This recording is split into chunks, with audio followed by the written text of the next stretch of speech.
We're joined now by one of the very first confirmed COVID-19 patients in El Paso. She has now made a full recovery. Miranda Perez, a UTEP student, thank you so much for being with us. First off, how are you feeling? I am feeling perfectly fine. No symptoms, no anything. Now, you were in Europe. You were studying abroad. Is that correct? Yes, I was studying abroad in Madrid, and I did go through study abroad through UTEP. I'm sure a lot of people want to know, what were the symptoms that you were feeling and when did you go to the hospital? Can you take us through what happened to you? I want to say that I had a headache. It was more of a migraine since it was like located more in my eyebrows, and it was kind of painful, but it was just for 2 days that I had a migraine.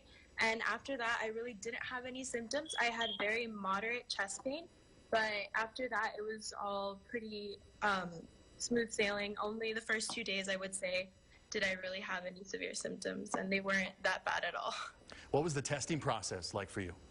It was kind of painful. So we went to the hospital, called ahead, and then we were escorted to a separate part of the hospital. And when the test actually was taken, it was kind of painful just because of the cotton swab that went into the nose. That was a little bit painful. But other than that, it was just a swab of the cheek, and that was pretty much it. And it was in and out, not that long. I'm sure this was a very scary situation, the diagnosis of COVID-19. Were you afraid? What were you thinking? When I found out, I was really scared just because I didn't know. Nobody that I knew had this. It was brand new. I mean, I was only the third person in El Paso to have it. So I did cry a little bit, but after that, it was just, it wasn't really bad at all. It was just boredom, basically, just staying in my room. And I just found ways to entertain myself. So the 14 days actually passed by pretty fast. What would you say to someone else who's just been newly diagnosed as COVID-19? What's some advice you would give them?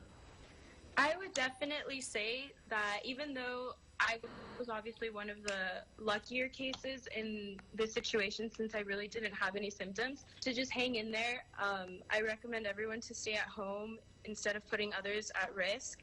And it's especially scary because we just keep getting cases of numbers going up in hospitals and ICU units and death. But on the other hand, it's good to keep in mind that you will overcome this if you just take good precautions like washing your hands, taking vitamins, and stuff like that. All right, Miranda Perez, so glad you were doing well. Thank you very much for being with us and sharing your story. Thank you so much. Governor